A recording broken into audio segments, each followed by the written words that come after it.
Hey guys, in this video, I'll show you how to create folders in Notion. Let's get started. First, head over to flaticon.com and search for a folder icon. Pick the one you like, click download, and choose the PNG format. Don't worry, it's free. Next, go to Canva. Click create a design and choose custom size. Set the size to 1600 by 500 pixels. Drag and drop your downloaded folder icon into the canvas. Once you're happy with it, click share, download, and save it as a JPG file. Now, switch over to Notion. Click Add a new page, choose Empty Page, and give it a name, like Folder. Then type a slash, choose Gallery View, and create a new database. Click the three dots at the top. Go to Layout.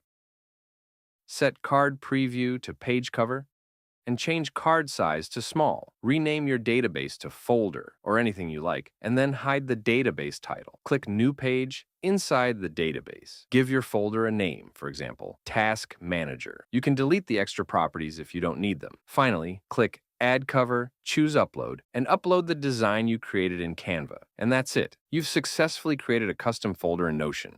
Thank you for watching.